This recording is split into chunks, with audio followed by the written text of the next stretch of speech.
Day 6 cakap depan kamera. So guys, hari ni ialah saya nak buat sharing tentang apa cabaran yang saya kena masa saya buat video editing. So, cabaran yang pertama ialah scripting. Kalau korang buat video, korang tak ada script, masalah yang korang akan kena ialah point-point yang korang nak cakap tu mungkin akan tak betul, atau korang akan cakap terlalu out topic, atau korang akan ulang balik point tu sebab korang tak tahu nak cakap apa, sebab korang tak ada direction nak cakap pasal apa. So that's why scripting tu agak penting. Kenapa saya cakap scripting tu penting? Sebab saya ada talent, dia orang lebih suka free flow. So bukan saya nak kata free flow tu tak boleh. Boleh, tapi korang kena tahu point-point yang korang nak cakap. Kalau tak, korang akan terus cakap sampai out topic, korang pun tak tahu. Atau mungkin korang looping balik korang punya point, korang pun tak tahu. So ini akan membuat masa kita buat video editing tu, kita kena carilah mana satu point yang korang nak cakap. Nombor 2 ialah footage.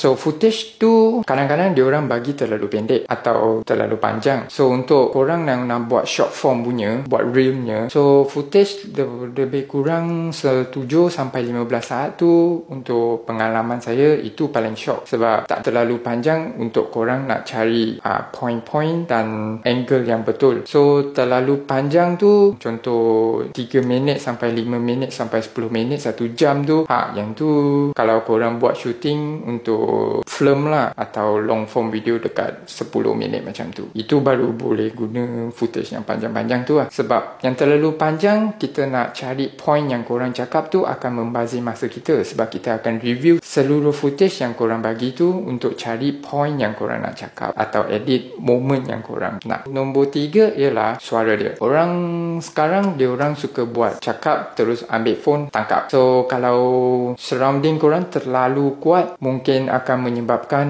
suara bila cakap dalam kamera tu akan tak dapat dengar dengan clear. So agak susah masa nak tangkap apa yang korang nak cakap tu. So saya recommend pakai mic so that korang cakap akan lebih clear macam sekarang. Atau korang tak nak pakai mic, korang pergilah tempat yang lebih sunyi baru korang tekan record. Atau contoh sekarang ialah masuk kereta, tutup, ambil. Itu tempat yang paling cun untuk ambil video cakap. Okay, tu 3 cabaran yang saya kena lah. Kalau korang rasa point-point ni membantu, jangan lupa follow atau save video ni. Okay, so saya Eng, kita jumpa lagi ke day 7. Dah nak masuk 1 minggu dah. Okay, bye.